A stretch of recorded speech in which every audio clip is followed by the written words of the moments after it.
Howdy Chunky, it's the voice of reason. I'll be bringing you the news in a moment. We can't do it with proper words. It's the edit, of course, because at alexbelfield.com we use grown-up words. We can say what we like. We're Ofcom free, we're not PC, and there's no BS. That's the great thing about it.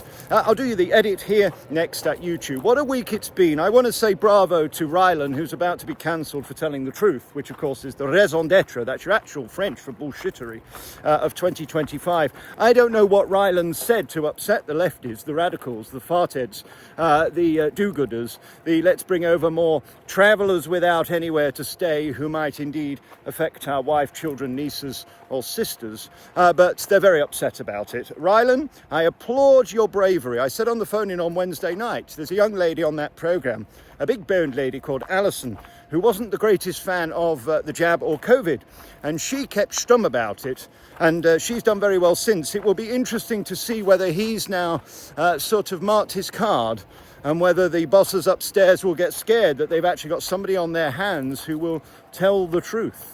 The truth hurts, doesn't it? Subscribe, if you will, here at YouTube. We've just hit 345,005 million hits since I came out of the pokey. I think my second coming is quite palatial.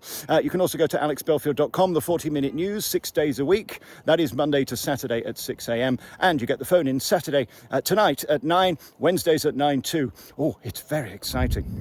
It can be done, by the way, what RYLAN is talking about. I mean, Trump has performed a Bobby Dazzler in America, where the the travellers without anywhere to stay are now jumping back over the wall for fear of being arrested and sent back. That's what's called consequences. We don't have any here. The consequences of getting on a dinghy is landing in a 4-star hotel and being fed like a king. That is not a deterrent. Curiously, Donald noticed me yesterday. I was really thrilled to see him give me a wave. I always feel like somebody's watching me, and I have no privacy. Oh, I always feel like somebody's watching me. I've had an amazing morning. We're just filling for time, by the way. The news will start in about 1 minute. Look what's happened. Book 3 has arrived, which is in fact my second book to be released. Book 2 we can't release because it's the court case, and probation are too thick to understand that open court allows you to discuss a court case. So we're going straight to the first prison book, which is here. Look at it. Surviving the Slammer will be sent out to the hundreds of people who have pre-ordered it, along with my first autobiography, which is called His Own Worst Enema. This is probably the greatest day of the last 5 years. It's the vindication of what they tried to do to me. As I said yesterday in the troll video, you know, people have jumped on this bandwagon who I've never met, never had any interaction with, to try and steal glory and make money out of my name. Well, it's all going to stop now because the truth is out. It's time for me to fight back. I filed my defense and counterclaim at the High Court. We've got another judicial review pending with Shamima Mahood. It's an exciting time because, you know what, karma takes a long time, but eventually when it bites people in the ass, it can be very, very painful, because I truly believe from the bottom of my bottom that the truth does come out in the end. Tarquin, this bush here reminds me of that Fagash Lil, you know, Angelica Growler, when she was sat on that kayak with her legs akimbo. It can be very, very spiky. You've got to be careful of a prickly bush or indeed a creepy vine.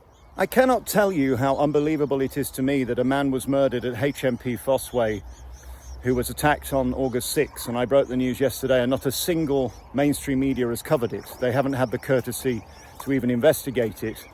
It's unbelievable we live in a country where this week 4 men at least have died in custody, and one has been murdered at HMP Fossway and nobody's reporting it.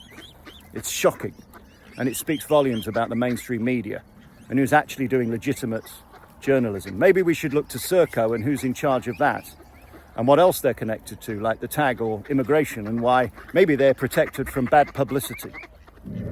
Look at all the lies they told us at COVID.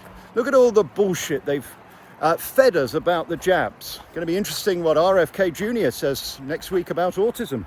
I was on air on Wednesday night with the phone in, and we were cut off as I read the article. I don't suppose MI5 have signed up to alexbelfield.com like one of the victims who signed up and paid 4 times. Cuckoo! Anyway, that's it from me.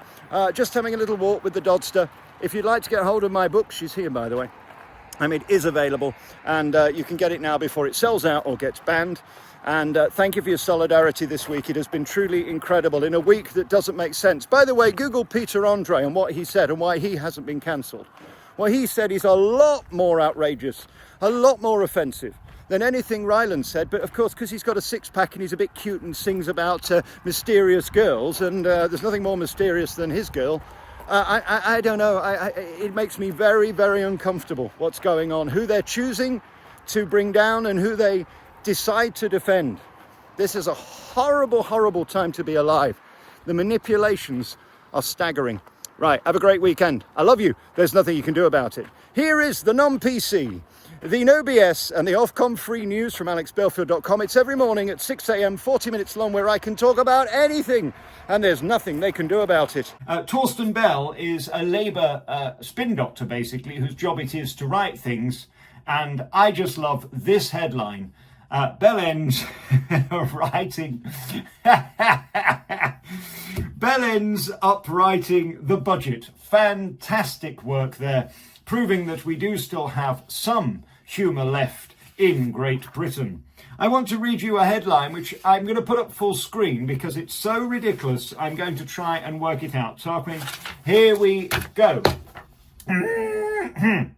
Rapist let off sexual attack of woman after agreeing that his sister can be raped by the victim's brother in Pakistan. Okay. No, me neither. No, I'm going to go back to the news because I have no idea what is going on. All I do know is if you're in France, it is not a very good situation at all. Firstly, financially, they are completely stopped, a bit like we are. This is all part of the Great Reset, by the way, by the World Economic Forum, who are going to great lengths to make sure we don't have a pot to piss in or a window to throw it out of. 2.85 trillion pounds in debt are the French. And, you know, we know that the French can be a bit... They shrug their shoulders a lot and get into argy-bargies. And we know that they are somewhat irascible as a nation. Well, I think that they've got a lot to worry about at the moment. There has been an attack just under the Eiffel Tower where a woman was pulled into a bush by a migrant and raped. They're going through exactly the same things we are going through, and they seem to be under attack like we are. I'm hearing lots of chitter-chatter about these crash barriers being put up left, right and centre everywhere. I'm hearing word that the authorities are planning emergency response to a terrorist attack, which is imminent. And we now know that in Paris, they have arrested 2 minors, in fact, who were planning a jihadi attack. Now, I want to go fast forward to an image that I was sent a day or so ago that I have been reluctant to show because I don't like causing trouble and upsetting people and concerning them unduly, but I think now is the time to show this picture of the mass fatality tent. I repeat, the mass fatality tent. Is this just them trying to be vigilant, trying to be prepared, or do they know something that we don't? We've got a lady who decided to mount a man who was having a private dinner, and she's got a suspended sentence, obviously, but for 2 hours this went on, apparently. There's nothing worse than a woman that's drunk, is there, who's a bad drunk? There is nothing worse. Guys might just get in a fight, punch somebody and walk out, and it's over in seconds. But these people will carry on and on and on, and apparently she did. She didn't know the man, she had nothing to do with the man, made his life a misery. Another story of another man who was absolutely abused by his missus. And again, as far as I can see, where is the justice? So she starved him, she made him drink mouthwash, she wouldn't let him out, she didn't let him shower. And this has ended up in court. And I say to myself, this is very interesting, isn't it? Who is being punished and who is not? How some are ending up with suspendeds and others get 5.5 years. It's very, very, very interesting to me what is going on.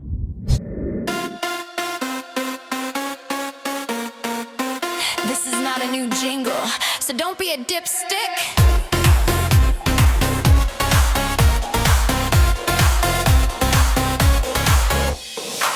They locked him up for words, not crimes. A tongue so sharp can handle the slime. 0.17, that's the score. The truth is a fact they can't ignore. Lefty dumbass is running scared. The voice of reason bold, standing tall, prepared to dare.